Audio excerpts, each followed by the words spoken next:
Las opiniones vertidas en este espacio son de exclusiva responsabilidad de sus participantes. Diálogo con quienes hacen noticia.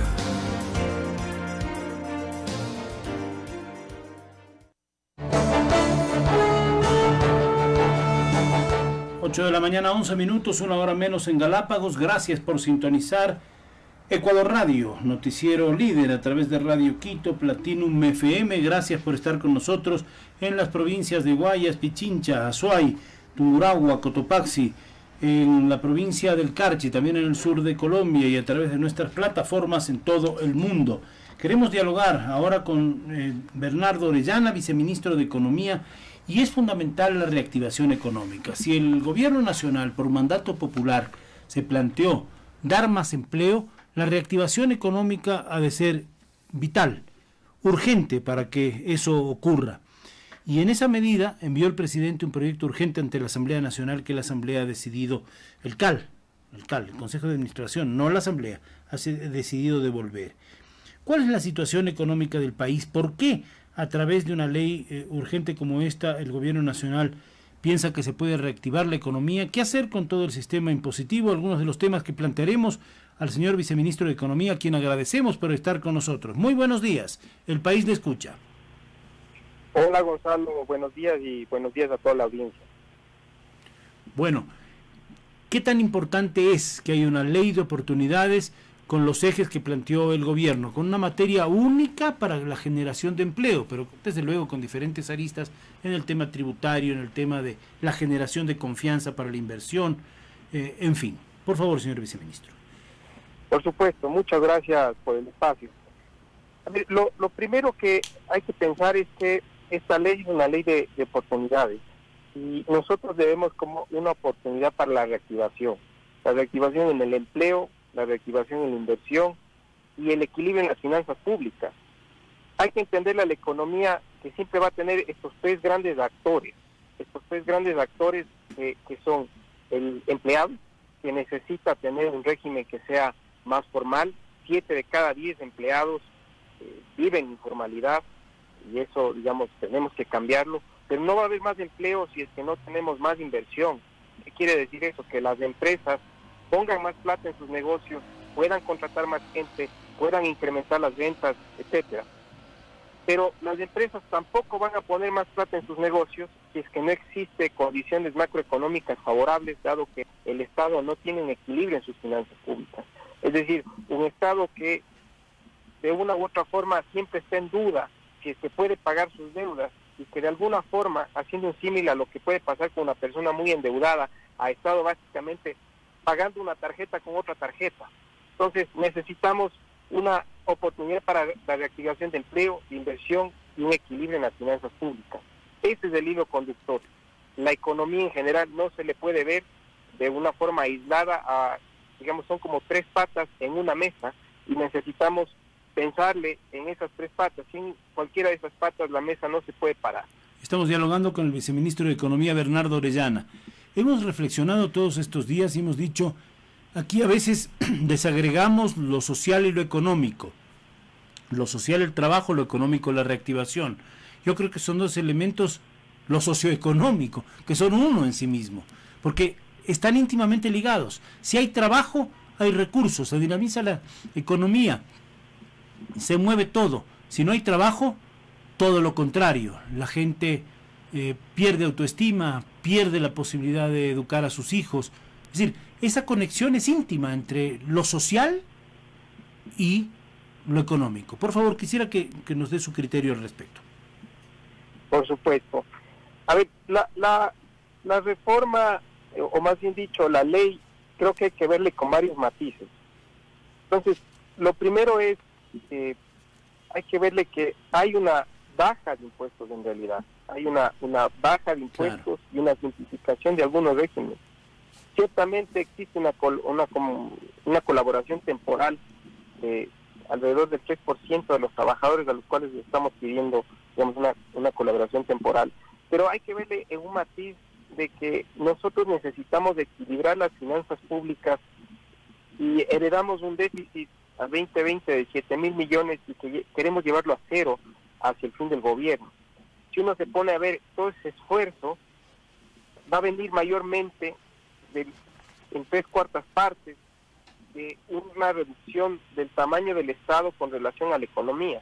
Entonces, ciertamente hay un esfuerzo por el lado de ingresos, en el lado de impuestos, pero la mayor cantidad de esfuerzo va a venir en realidad por ajustar ese tamaño del Estado que ha sido demasiado grande. Hay que reconocer que es un reto enorme, porque un déficit de 7.000 millones en 4 años, reducirlo a cero, no es tarea tan fácil, ¿no? ¿Verdad, viceministro? Es una tarea difícil, y tal vez regresando a la pregunta que usted me había hecho, el Estado no puede tener una suerte de grandes compromisos de corto plazo que luego no los puede cumplir en el largo plazo. Lo que necesita el ciudadano es tener en diferentes ámbitos, salud, educación, justicia, etcétera, diferentes, servicios dados por la infraestructura, pero necesitamos que sea algo de alguna forma permanente, de largo plazo. Lo que ha sucedido en los anteriores años, si uno se pone a ver la deuda bien abultada que tiene el gobierno, alrededor de casi 65.000 millones de dólares, uno se puede dar cuenta que siempre estuvimos gastando mucho más de lo que entraba. En promedio, póngale en los últimos 14 años algo como 5.000 millones de dólares se gastaba más de lo que entraba. Entonces, eso hace que uno no pueda garantizar los servicios para los cuales existe el Estado en el largo plazo. Entonces, hay que encontrar ese equilibrio entre tener varios servicios, tener un tamaño del Estado que sea razonable, que sea de alguna forma eficiente, que genere más servicios, pero que no le cueste tanto a la sociedad, que de alguna forma le genere una suerte de implosión económica cuando uno piensa, en la dinámica de deuda, intereses, de endeudamiento caro y déficit que siguen en una espiral, o más bien dicho una bola de nieve incontrolable, ¿no? Ahora, usted ha tocado un tema clave también aquí, la deuda cara, plazos cortos y intereses casi usurarios, podríamos decir. El gobierno anterior hizo un esfuerzo, hay que reconocer, volver a los multilaterales, reunirse con el Fondo Monetario Internacional, pedir empréstitos al Banco Mundial, a la CAF,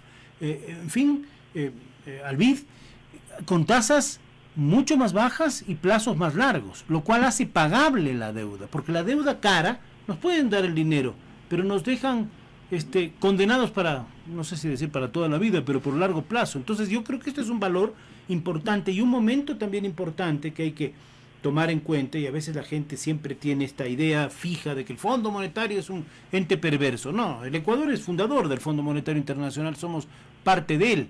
El Fondo Monetario ha puesto énfasis en lo social en estos últimos 2 años de la pandemia de modo mucho más acentuado. Dinero con tasas más asequibles, pero por favor atender lo social. Y no debemos perder de vista esto. Quisiera el comentario de Bernardo Orellana, viceministro de Economía. Por supuesto, la comunidad internacional, todo el Banco Mundial, el FMI, el BID, la CAF, algunas otras agencias bilaterales, en realidad dan unos créditos bastante subsidiados. Si uno se pone a ver, tasas de entre el 0,5 al 2%, con plazos bien generosos de gracia, 5, 7 años de gracia, y plazos bien largos, créditos mínimos de 15 años, 20, 25 años, son condiciones muy, muy favorables. Si uno se pone a ver las condiciones a las cuales el Ecuador ingresa a mercados internacionales, es de doble dígito, alrededor del 10%. Entonces eso quiere decir que, por ejemplo, si nosotros tomaríamos una deuda de 1.000 millones, tenemos, un déficit de 7.000, hay que tomar alguna deuda. Este año planeamos bajarle algo como 400, pero hay que tomar deuda. Si nosotros tuviéramos que ir al mercado, por cada 1.000 millones tendríamos que pagar 100 millones solamente en intereses. Entonces hay que ver las bondades de los multilaterales.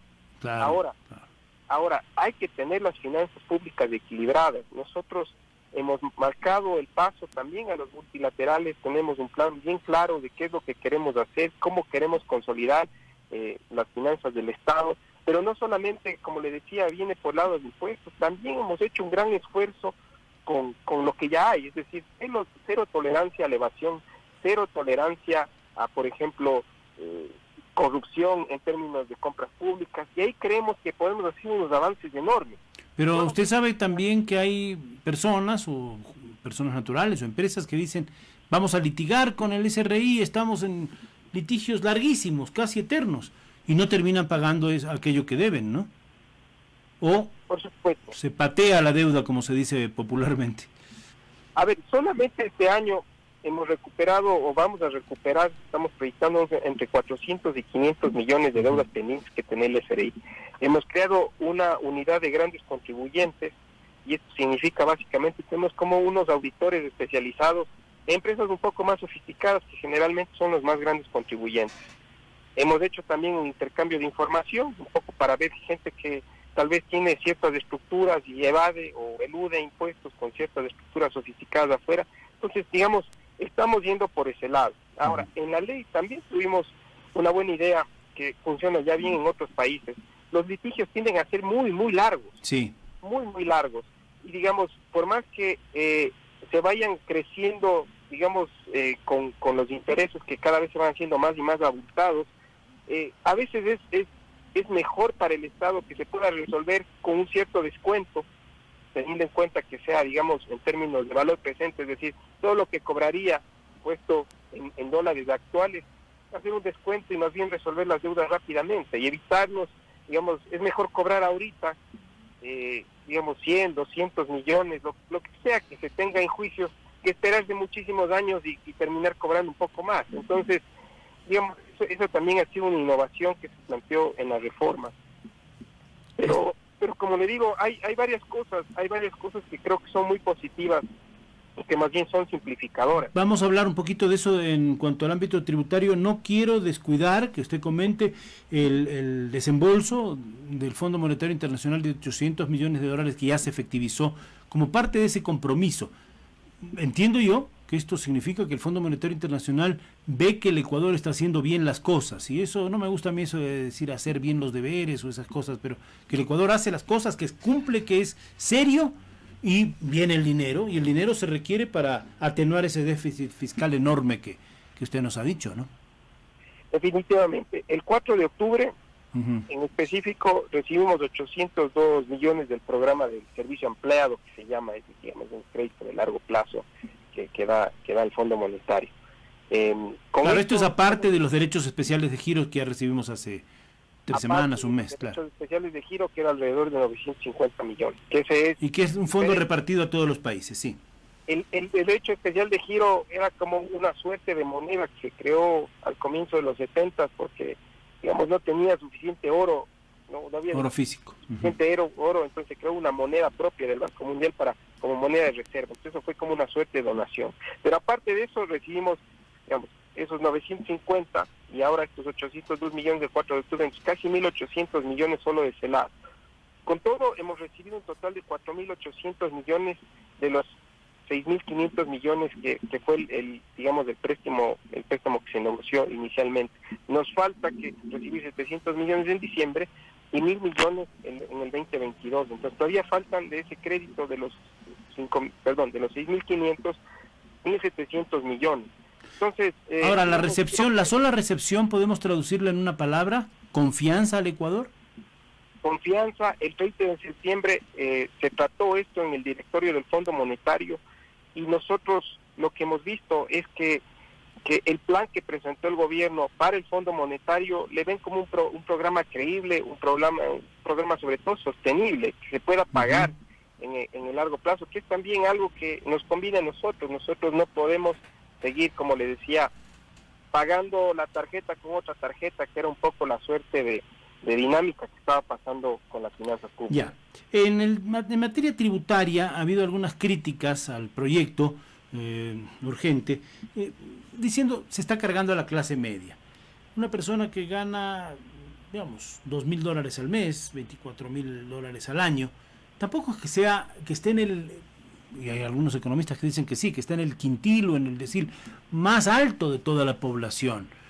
Es cierto también que en el Ecuador hay un problema de extrema pobreza que tenemos que solucionar y no se carga con impuestos a ellos. ¿Qué tan justo y equitativo es la escala de impuestos en ese sector. Y no quiero que deje de comentar, señor viceministro, también el otro aspecto que es muy importante, que es los temas de impuestos a consumos especiales, los temas de tributarios de normas que dejarán de pagarse, por supuesto el asunto de las pequeñas y medianas empresas y pequeños y medianos emprendedores, que creo que es un tema de justicia tributaria evidente. Por favor. A ver, de acuerdo. Vamos primero desde tal vez lo más fácil de explicar. La primera parte es que se baja el IVA y el ICE de algunos productos. Así ejemplo, toallas sanitarias, productos de higiene femenina, que no tenían lógica que no estén en la canasta básica familiar. Algo que usa, digamos, la mitad de la población, por ponerlo de forma simplificada. Adicionalmente, alcohol, mascarillas y algunos productos de salud que se siguen usando y se seguirán usando por la pandemia. Y, por ejemplo, planes de celular, que ya, digamos, es algo que se usa en todo lado. También hay una baja de IVA, de ICE, autos eléctricos, combustibles. Estamos apuntándole a que exista una importación privada. Creemos que eso nos puede simplificar la vida en algunas cosas y algunas irregularidades que son difíciles de controlar, digamos, en la importación de combustibles, arrendamiento de tierras del agro, cosas de servicios de hosting, páginas web, etcétera. Entonces, digamos, hay una simplificación, o más bien mucho, hay una reducción de impuestos ahí. Vamos por el lado de los pequeños empresarios, artesanos o incluso emprendedores. Eliminamos este 2%, este RICE, y creamos un régimen nuevo que se llama el RINPE, que va a ser como una suerte de régimen de bautizo de 3 años. Queremos que se vaya formalizando mucho más la economía, los negocios pequeños. Aquí tenemos un régimen muy facilito, hasta $300,000 clasifica para este RINPE. Y, digamos, si usted vende hasta $20,000, usted solamente va a pagar $60. Si usted vende más adicional de eso, claro, con el tope de los $300,000 hay una tablita entre el 1 y el 2%.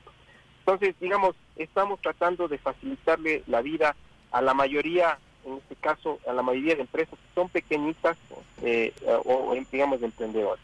Ahora, vamos con la parte de impuestos que ya recae un poco más, tal vez con las empresas, aunque también hay algo de personas. Ahí tenemos 3 impuestos grandes que estamos poniendo. La primera parte creo que es de naturaleza muy temporal. Vamos a tener una contribución para personas, para empresas, y un reporte de activos, digamos, que se tengan en el exterior. La contribución de personas y de empresas va a ser sobre el patrimonio. Y léase patrimonio, y creo que siempre es claro, o es bueno aclarar, que el patrimonio es activo menos pasivos. Entonces, si usted tiene una casa, digamos, $100,000. Pero debe 50,000. Una deuda de 50,000, en realidad su patrimonio es 50,000. A veces uno le ve a los patrimonios como los activos y en realidad no está endeudado, y no necesariamente es así. Ahora, vamos ahí. Nosotros estamos apuntándole al 0.1% de la población, 20,000 personas. Es decir, patrimonios, por ejemplo, personas que tengan más de $500,000 van a pagar entre el 0.5 y el 1.5, digamos. ¿Es razonable, piensa usted? Es razonable, creería yo, es razonable porque, digamos, en realidad le estamos tocando solamente a 20,000 personas, es transitorio, es por 2 años. Y el otro tema del impuesto a la clase media, que eso no quiero dejar de tocarlo porque sé que usted tiene un compromiso importante ya en segundos. No se preocupe, lo vamos a tocar, pero vamos a las empresas. Las empresas que ganen más de $1 millón, que tengan un patrimonio de más de $1 millón, que hayan tenido unas ventas extraordinarias, de más altas en el 2020 de la pandemia, que hayan tenido utilidad, igual tenemos un impuesto entre el 0.6 y el 0.7%. Entonces, eso es igual menos del 2% de las empresas. Entonces, como le ve, esa parte de ahí no le toca a la mayoría de la población. Estamos tocando ahí 20,000, digamos, personas nada más, el 0.1%. Ahora, lógicamente, lo que usted nos decía, que iba a haber un efecto sobre la clase media. Ahora, leamos la clase media, a rato se dice, claro, son unos bien poquitos. El Ecuador es muy desigual. Digamos, si uno se pone a clasificar desde los más ricos hasta los más pobres, y uno le pone una pirámide, la parte de arriba es bien chiquita y la parte de abajo es bien gorda. Es una pirámide como bien gorda. En realidad hay como unos muy poquitos ricos, unos menos poquitos de clase media, y el resto es bastante pobre. El ingreso promedio del ecuatoriano es, el 80% de la gente gana menos de $500. Ciertamente alguien que gana $2,000, que es a quien le va a tocar, es el comienzo, digamos. Pero tampoco es que sea un privilegiado, como se ha dicho, ¿no? No, no creo que sea privilegiado. Es decir, alguien que vive con $2,000 al mes, no vive, digamos, con lujo, no vive como con privilegios. Eso yo no lo pondría de esa forma. Pero vamos a lo específico. En realidad no estamos tocando el impuesto a la renta, lo que estamos tocando son las deducciones. Estamos bajándole de 14,000 a 5,000. Hemos visto que en promedio la gente no se deducía los 14,000. Entonces, digamos, ciertamente hay un impacto, pero es un impacto que creemos que es manejable, es un impacto que es necesario también para un poco tenemos que reactivar la economía. Y pongamos como ejemplo, alguien que gane $2,000 y que se deducía alrededor de $7,000, que es un poco el promedio de ese rango, va a tener que pagar $20 adicionales por mes. Si se deducía muchísimo más, ¿no es cierto?, hasta 11,000, que es un poco el tope que podía deducirse, desde el 50% de su salario anualizado, es $40. Entonces va a ser entre $20 y $40. Vamos con un ejemplo, por ejemplo, alguien de $3,000. Alguien que ganaba $3,000 y se deducía $7,000 va a pagar algo como 45, $50 adicional. Y si usted se va así, digamos, en la tabla, alguien que gana $10,000, ellos sí se deducían alrededor de $14,000, esas personas sí van a pagar casi $800 adicionales al mes. Entonces, como puede ver, hay muy poquita gente que gana $10,000. $10,000 ya es un monto bastante alto, es un monto de $120,000 al año. Entonces, digamos, ciertamente si hay una contribución, hay que hacer esta contribución, necesitamos equilibrar las finanzas públicas y un poco es esta contribución para comprarnos paz en el largo plazo para poder reactivar toda la economía. Pero otra vez, lo que yo digo, hay que verle esto con unos ojos de que no solamente viene por el lado de hacer una contribución solidaria, pero también viene por el lado de que estamos haciendo algunas cosas para poder bajar el peso del Estado. Y eso es muy importante. Más en la proforma del 2022. Hablaremos una próxima oportunidad, sabemos que tiene un compromiso y queremos agradecerle al viceministro de Economía, Bernardo Orellana. Todo esto será posible si se logra enviar otro nuevo proyecto de ley, o si pasa por el Ministerio de la Ley, como se ha dicho posiblemente, o si en un momento determinado la Asamblea, con la gestión política, puede dar un espacio. La negativa del CAL es cuestionada por muchos actores, dicen el CAL no tenía potestad para hacerlo. En todo caso, muchas gracias, señor viceministro. Tenga un buen día. Muchas gracias, Gonzalo. Un buen día para todos. Un saludo cordial y gracias por aclararnos algunos temas desde la perspectiva gubernamental. 8:34, una hora menos en Galápagos. Vendremos con las noticias de Ecuador Radio, mi compañera Mayra Miranda, y estaremos dialogando con Anaí Almeida, asesora nacional de género de Plan Internacional. Se ha presentado ayer el informe global del Estado Mundial de las Niñas. Ya estamos con ustedes. Inicio de espacio publicitario.